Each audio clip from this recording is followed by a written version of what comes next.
As you drive down Interstate 15, you pass through a place lit up in the middle of the desert just over the border from California. A place full of rides, themed casinos, and entertainment that was created from the ground up by one family. Once called a destination by itself full of family fun, it now sits mostly abandoned, with its roller coaster looming over the desert. Primm Nevada was built from a dream that slowly turned into an operational nightmare.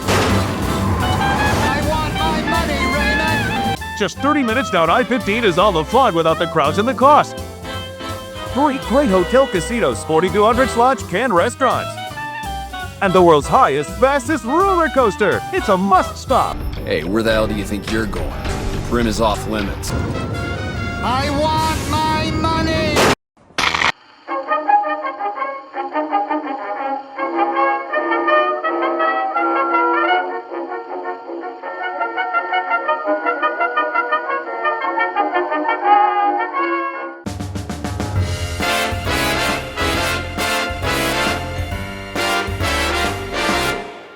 Texan Ernest Primm came to California in the early 1930s. Primm had used a loophole to found Gardenia's Poker Palaces, making it the only legal card gambling location in LA. He would later take his success to Reno, where he took over the oldest club in the city. During his success, he would purchase 400 acres of land on the border of California and Nevada for $12,000, adjacent to Interstate 15, formerly the Arrowhead Trail, that he believed one day might be worth something. Later, he took advantage of a federal program that sought to encourage desert agriculture by offering additional land to successful cultivators by bringing in several thousand harvests of barley. Through this program, he was able to double his land to 800 acres. As those heading to Vegas were often looking to gamble, right across the border from California was one small casino called the Tower Club, which had opened in 1959. The small casino was successful, and its giant tower often pulled in people off the road looking to stop and gamble. After Ernest found success in Reno, he came up with the idea for a new small casino taking advantage of the demand for gambling from people driving from California to Vegas on the hundreds of acres that they had owned. In 1972, plans began to be discussed for the construction of a casino in Clark County, on the highway to LA, at a place being nicknamed Border Town. They would not be the first to come up with this idea, as around 20 miles down the road closer to Las Vegas, the small town of Jean had opened Pop's Oasis Casino, and it was successful. People were stopping before they got to Vegas to gamble in Jean. Being even closer to the California border, this had convinced the Primm family that they could do even better. Ernest Primm and his son Gary were in the early stages of meeting with architects, and they hoped that Gary Primm would eventually run the casino, as he was getting work experience part-time in the Reno clubs.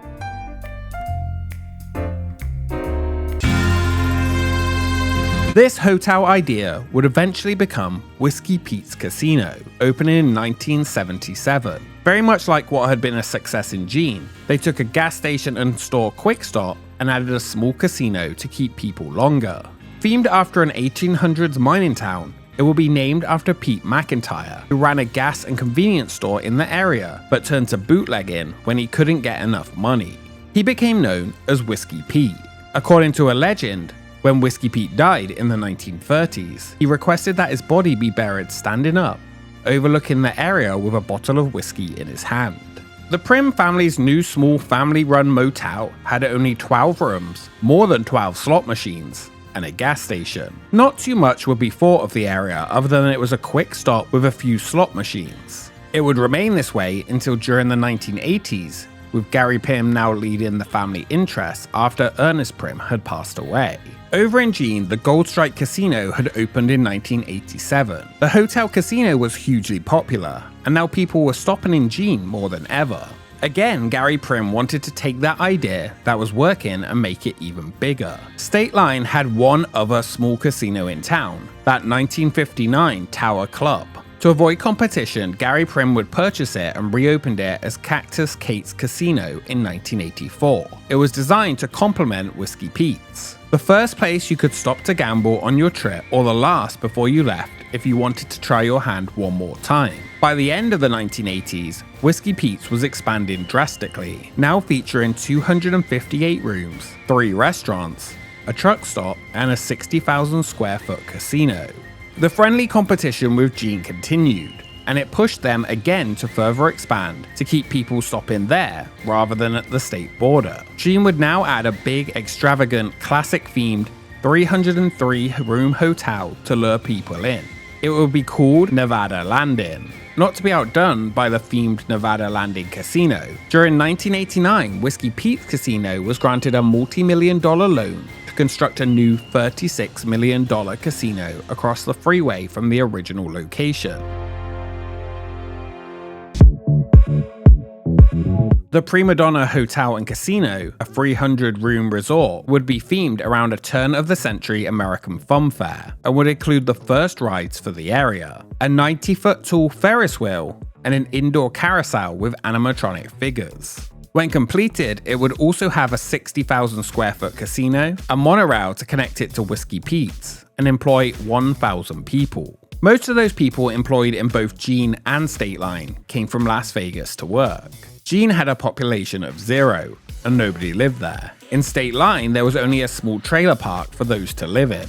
Eventually, in the 2000s, the trailer park would be replaced with an apartment complex. It will remain extremely tough over the years to find employees as the resorts got bigger and bigger. In 1990, the Primadona Casino opened. The monorail was originally a cable-propelled shuttle system that took those visiting over the interstate and was built by Schwager Davis Inc. By 1990, State Line would be one of the fastest growing hotel casino recreation areas in the whole state. Whiskey Pete's, Primadona Casino, and Cactus Kate's Casino had turned State Line into a destination rather than just a quick stop. The great thing for the Primm family was location, location, location. More than 10 million cars were passing the property each year, and they hoped 25% of them would stop and perhaps even stay with the cheap, high-quality rooms and entertainment for the whole family. The battle for the State Line casinos was heating up, with $16 per night rooms, cheap drinks, and gambling that you didn't have to go into the busy Vegas to play, and the perfect stop for truck drivers who couldn't even get into the busy and often tight Vegas Strip. Now though, they are hoping to get a different kind of visitor to stop, families with children.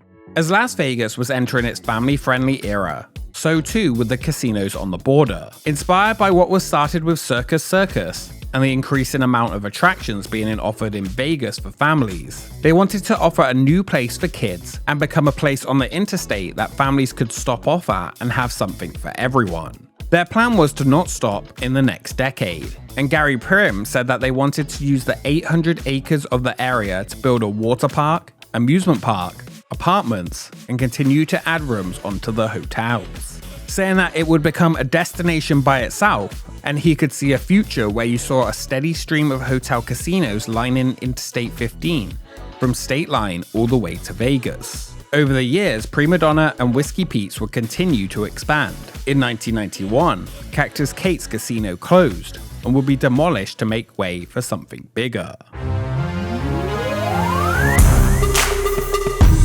Gary Primm often stood outside his casinos looking at the interstate, thinking of ideas to draw people in. One of these ideas was to purchase the 1934 Ford V8 getaway car used by outlaws Bonnie and Clyde for $250,000. The bullet hole-filled car would be put on display at Whiskey Pete's with information about it for all those who would come to see. While many fake Bonnie and Clyde cars have been seen around the world, it has been confirmed that this was the real deal. You could pull off the highway to see the death car.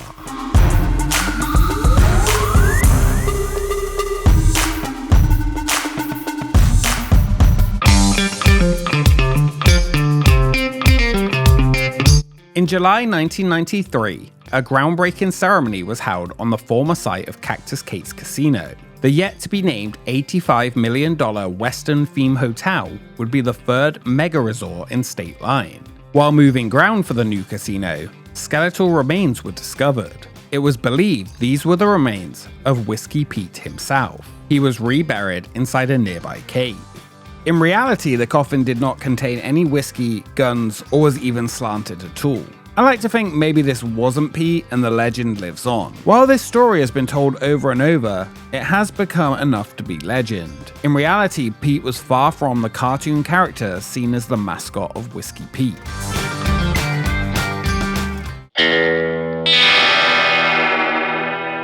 The 16-story, 618-room hotel featured a 46,000 square foot casino, 4 restaurants, lazy rivers, swimming pools, movie theaters, and it was set to enhance the area as a single destination resort. The hotel was even set to feature a 3,000-foot laser-based rainbow that would span Interstate 15 and would light up the night sky and be visible as far as 10 miles away. Gary Primm said at the groundbreaking that they were creating a true oasis in the desert with the addition of their third property, and their rainbow arch would tie the trio together.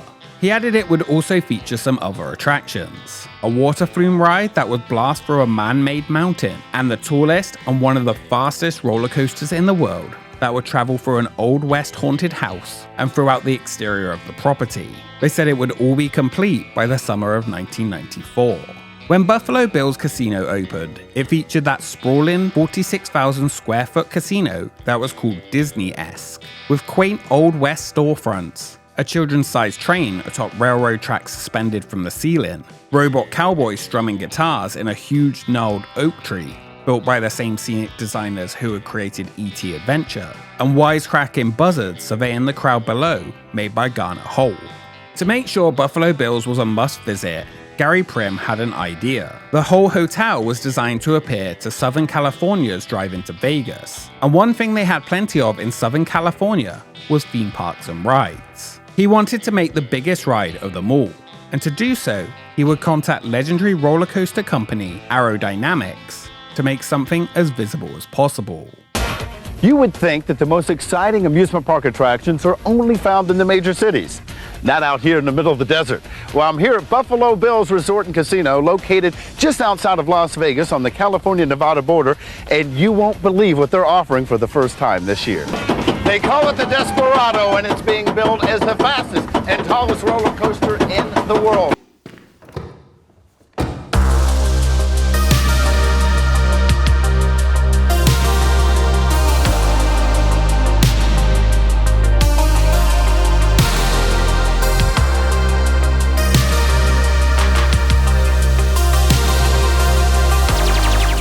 Called Desperado, Aerodynamics had reportedly built one of the tallest and fastest roller coasters in the world. Why only one of the tallest and fastest in the world? Well, strap in. It is time for the showdown of 1994 roller coaster records that don't really matter in reality, but to me, they are everything. At 209 feet, this steel Wrangler rules the frontier. Desperado's lift hill would reach 209 feet. The Pepsi Max Big One at Blackpool Pleasure Beach, which opened the same year, had a lift hill of 213 feet. When the Pepsi Max Big One opened in May 1994, it was the tallest roller coaster in the world. Then why in 1996 was Desperado named in the Guinness Book of Records as the tallest coaster in the world? Well, there are many reasons behind it. First, let's talk about the Big One's made-up height. The 235-foot roller coaster will be every inch a national landmark. This artist's impression shows how it would dwarf Nelson's column. Prime Minister John Major admitted on a visit to Blackpool he was inspired by the concept, and yes, he'd love to ride it. At the time of the Big One's opening, media and even the park itself reported, and it was often shared, that the Pepsi Max Big One was 235 feet tall, which actually turns out was its height from sea level. The elevation from sea level of the rough area of the Big One is about 31 feet. So yeah, I guess the Pepsi Max Big One is around 235 feet tall from sea level. So let's pretend for a second that we are counting every coaster ever made from sea level. That would give Desperado a lift hill height of 2,826 feet, approximately. So maybe in this case, this was why it was called the tallest coaster in the world. While the Big One did have a lift hill height of 213 feet, its drop was only 205 feet. Desperado, on the other hand, had a drop of 225 feet. So, sorry Big One, not only did you lose on sea level height, but also on drop height. To complicate this even further, in 1991, Still Phantom opened at Kennywood, also built by Arrow. This had a shorter height of 160 feet, but then featured a drop of 225 feet, matching the Desperado drop. At Kennywood, which is the second mega coaster to be built. Now there, they have a very steep drop that goes down a cliff, But the ride and the pull-up of the ride aren't very high at all. But of course, as it's going down a cliff, they claim that their first clip is slightly longer than ours. But it starts from a very low height. Kennywood's roller coaster, though, only had an elevation from sea level of 1,089 feet. So, you know, get out of here. Ours is just the highest roller coaster, and at the moment we think the fastest roller coaster in the world. This will always be the fastest roller coaster in the world because we're not starting at 0 miles an hour or kilometers an hour when we come over the hill. We are going about 18 miles an hour, so that's how we hit over 80 miles an hour at the bottom. So for all those roller coaster builders out there, you're going to have to go about 260 feet in the air to beat it. Going forward, I may officially only count from sea level. So let's add up the points and see who the real winner of the tallest and fastest roller coaster of 1994 is.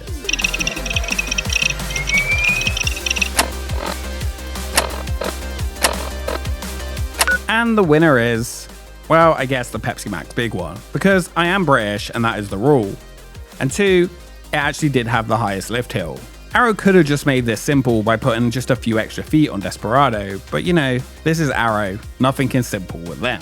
In reality though, it didn't really matter, because in 1996, Togo opened Fujiyama in Japan, and it clearly beat all of the existing coasters to become the real tallest and fastest in the world. So the 1996 Guinness World of Records is just wrong.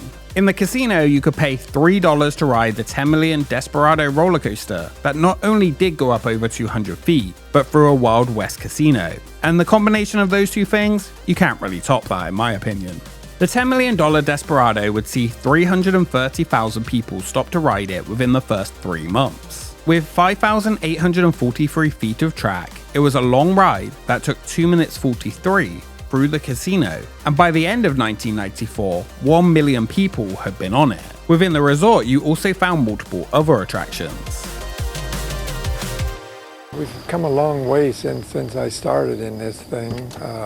We started out with one roller coaster, went 40 feet off the ground, and the top speed was about 30 miles an hour.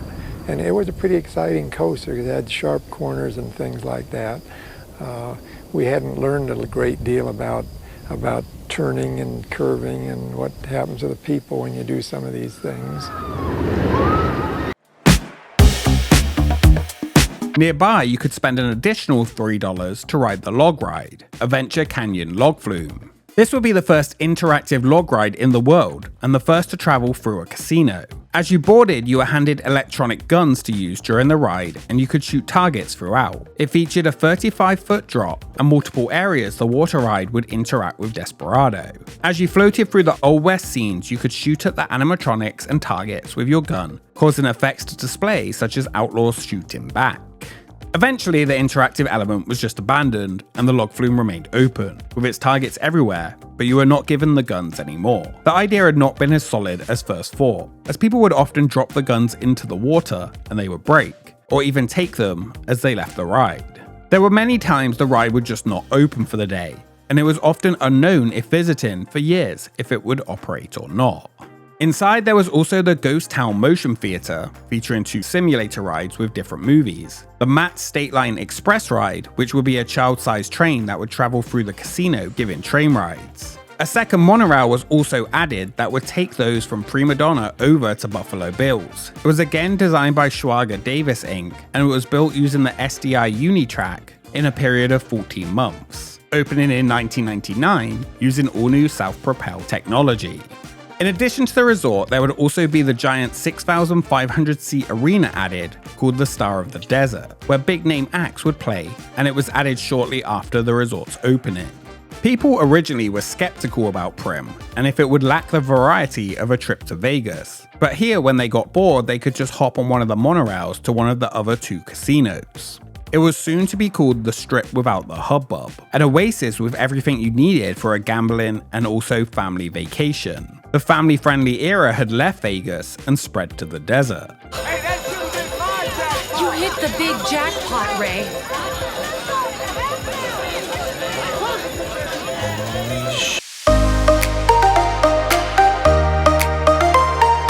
In October 1996, the State Line area would officially be renamed as Primm in honor of the area's founder, Ernest Primm. Originally, the Primm family wanted to call the area Primadona, but later decided on just calling it Primm. Gary Primm said it was the best way to honor his father, his diligence, and his dreams for this area. The name change would also put an end to the confusion between State Line in southern Nevada and the State Line near Lake Tahoe. By 1996, what was once a dusty stop on the road for gas was now a destination by itself. Home to 500 residents in trailers, 3 giant casinos, 2,700 hotel rooms, a golf course, and one of the world's tallest and fastest roller coasters. They wouldn't stop there, and next would be a huge giant retail shopping mall and even more rides. 1997 saw the addition of Turbo Drop, an S&S drop tower, costing $5 to ride, the same now as what Desperado was, or you could get an all-day wristband with all the rides, a movie, and a hot dog for $25. It was made in partnership with S&S for the resort. The Turbo Drop, rather than shooting up like the Big Shot, slowly lifted riders to the top before shooting them back down. The 180-foot tall version at Buffalo Bills was the prototype from S&S and will remain at the resort until 2017 when it was removed. You can find it today at Lost Island Theme Park. As for the shopping mall, it was designed by the same people who made the Forum shops at Caesars and hoped to be truly themed. The first phase, totaling 500,000 square feet, was expected to have some of the biggest names in retail as its anchor stores. They expected that it would probably add 2 to 3 million visitors to the annual totals for Primm and bring in people from Vegas who wouldn't normally come. Desperado answered the question for many: why would I stop here when I could drive 45 minutes more to Vegas? It had also finally made State Line stand out from Gene. The battle had been effectively won. Primm Nevada also had the best roller coaster in the whole state. During 1996, the Primadona resorts were riding high. They had one of the tallest coasters in the world. Their resorts were filled on weekends, and tourists were stopping daily to check out the casinos as they drove past. 1996 would be another huge success for the resort when, in partnership with MGM Grand, they would open another casino, this time on the Strip. Taking what they had learned from Buffalo Bills with a roller coaster, they would do it again. The New York casino and hotel would open and be a huge success as a 50-50 partnership between Primm and MGM. That is a whole nother story for another expedition though. Primadona resorts were earning hundreds of millions of dollars a year, and business was looking up. The late 90s were extremely prosperous for Primm, and they even featured the casino often in TV and marketing materials. Good morning, sir. I'm very unhappy. Yes, sir, I know. In 1997, the movie Top of the World spent a lot of time filming at the property. Described as die-hard in a Las Vegas casino, it has some iconic scenes for lovers of Buffalo Bills, included train chases. You have $11 million of my money, Raymond. I want my money, Raymond. And a literal shootout on the Desperado coaster. I want my money now. Speaking of incredible scenes on the Desperado coaster,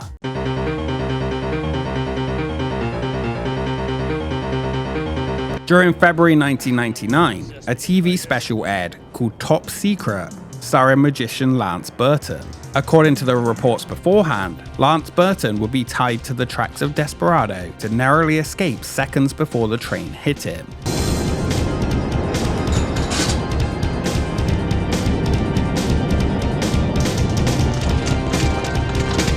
Time! 12 seconds.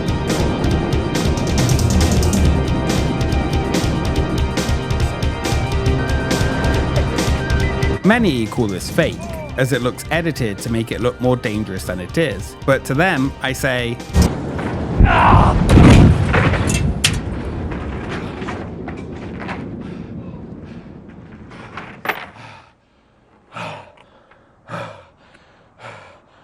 I was stupid. I was really stupid. The area of Primm was also recreated and the inspiration for a location in one of the best video games ever made, Fallout New Vegas. Not all in the history of Primm is as upbeat and fun. Over the years, the area has made nationwide news for more than one child murder at the Primm casinos.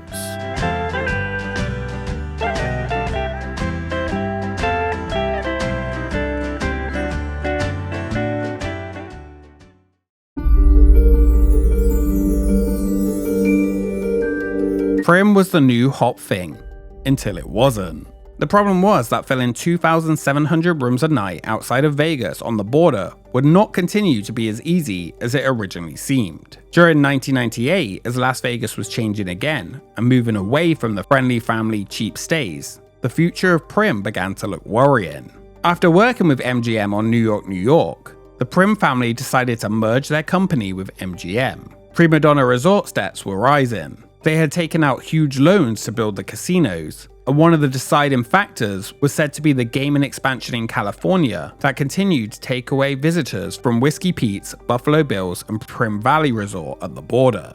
MGM would buy Primadona Resorts Inc. for just over $600 million. The acquisition would give MGM Grand full ownership of New York, and the 3 casinos on the California-Nevada border. MGM would do an equity swap valued at around $270 million, in addition to absorbing the $335 million of debt associated with the Primm Hotel casinos. After the merger, Gary Primm and his siblings would own about 12% of MGM Grand, and no longer be in charge for the first time since its creation of the resorts in Primm. The deal was finalized in early 1999. Today, Gary Primm is part owner of a marijuana company. During MGM's ownership of the Primm's resort, they pretty much were just left there to exist. In 2003, MGM began looking for a buyer of the Primm Valley resorts. They wanted to put focus back on their core strip assets. The resorts on the border were only really bringing people in when big-name concerts were taking place. The rides were mostly only operating now on weekends, and during the week, it was no longer the bustling escape from the Vegas of the 90s. They took a big hit as the competition from tribal casinos in California became more and more popular. What once had the earnings of a mid-sized strip casino had plummeted about 60% since their peak in 1999. Gene's casinos were struggling even harder without the draw of concerts. Nevada Landing would be closed. Today, Gene no longer has any operating major casinos. MGM would eventually find a buyer in 2007 for the Primm resorts in the Herbst family, owners of Terrible's casinos, who would purchase the border casinos for $400 million. They aimed for the Primm resorts to become the flagship properties of their expanding casino empire. For someone like MGM, they were secondary properties, often forgotten or neglected. For the Herbst family, they would be the main item, and they aimed to bring them back to the height of their success. For a family who began making profits from gas station slot machines, they believed they could turn things around. While profits were down, traffic across the border had been rising.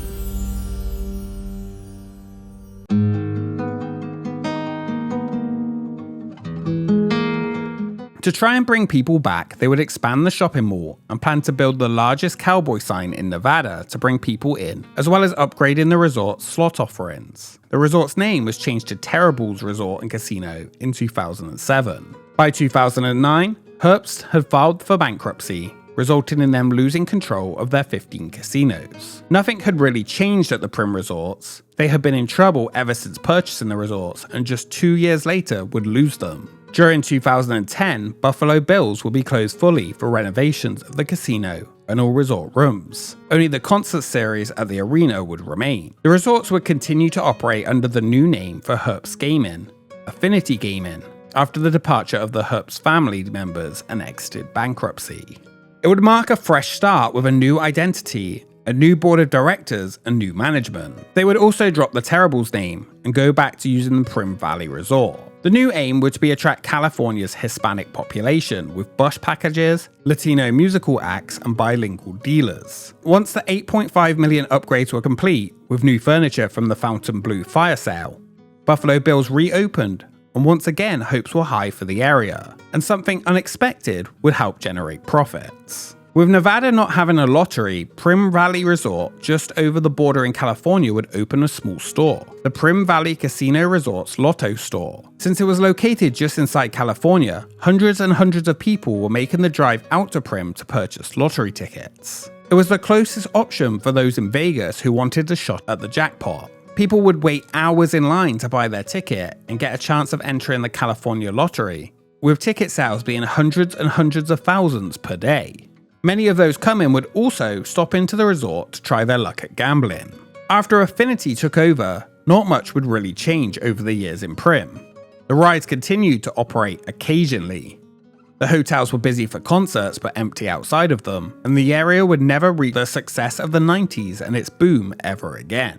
As the years went on, the resort began feeling like a ghost town. Areas within were closed off, rides barely operated, and by 2019, the resorts continued to try to survive. The monorails had stopped running between the resorts and sat abandoned on the track. Eventually, Desperado would take its final ride during 2019. While all the rides sat closed, they would occasionally to this day be seen testing, and always gave a little hope that one day they would run again. The resort's managers at Buffalo Bills always insisted that they kept them in working order and would be able to open them if they could afford it. This was again also derailed. When the COVID pandemic hit the world in early 2020, all 3 resorts closed and underwent minor renovations. Whiskey Pete's and Primm Valley would reopen a month later. Sort of. After reopening, they barely took reservations and were used as overflow on a few busy weekends. Table gambling never returned after the pandemic, with only slot machines and only a handful of people were ever found in the Whiskey Pete's casino, even though it was technically open. IHOP remained the only open restaurant. Buffalo Bills Resort were not open until 2022, 2 years later. The Bonnie and Clyde car was moved into the casino, but the rides would never open again. It will remain the only one of the 3 casinos with some sort of table gambling. When Buffalo Bills reopened, Primm Valley Resort was closed. As for the shopping mall, only one thrift store remained before it was closed off fully. While the areas looked desolate at times, the concert arena continued to offer multiple concerts per month, the only times the resorts actually seemed busy. On December 17, 2024, Whiskey Pete's Casino was fully closed. Affinity Gaming said this was temporary while realigning of Primm Valley Resorts, and was part of their efforts to develop amenities that will better fit their new and current customers. Nothing has been mentioned of the resort since. In July 2025, Buffalo Bills will be closed next. Again, sort of. The hotel and casino would stop taking room reservations, but sections of the property would remain open. Concerts would still happen, and during them, the casino will be open for gambling. The resort said in order to deliver the best possible experience for today's guest expectations, Buffalo Bills will be shifting its 24/7 operations to Primm Resorts and Casino. They did not say the resort would be fully closed, however. Primm Valley would now be the 3rd home of the Bonnie and Clyde car, where it can still be seen today. Slots and more tables were moved over to the slightly renovated property. For now, it remains the only official casino of the 3 officially open. Buffalo Bills is still advertised though on Affinity's website and promotes the Fallout New Vegas celebration coming later in 2025, where the resort will be open for hotel stays along with its concerts. After the closing date was announced, the casino did remain open while rooms could not be booked. Desperado and the log flume continues to sit there abandoned, likely never to open again. First drop is like jumping out of a plane.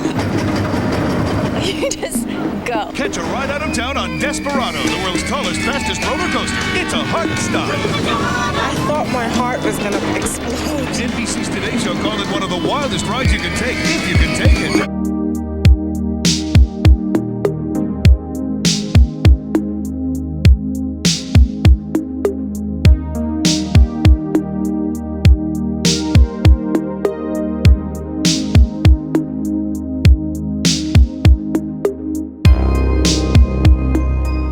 Primm Valley was once called an affordable and fun alternative to the Vegas Strip, full of life, rides, hotels and gambling that many thought of as a destination by itself. Built in an era of hope and promise that offered something for everyone, when a giant roller coaster on the side of the road was all you needed on a long drive to your vacation, and from a time when people created something with heart just to entertain and be fun, and of course, lure you in to spend money. Today, the area of Primm gives off eerie vibes of what once was, and feels incredibly sad. A place that so many stopped at on their drive down the interstate, home of one of the tallest roller coasters in the world, that slowly faded away, making way for the lifeless, big empty casinos that remain abandoned today. While its future remains uncertain, it does not look promising. and it is unlikely Primm will ever be able to support 3 giant casinos, let alone 1, ever again. Sadly, maybe if they had watched Top of the World and considered robbing their own casino, it could have been saved.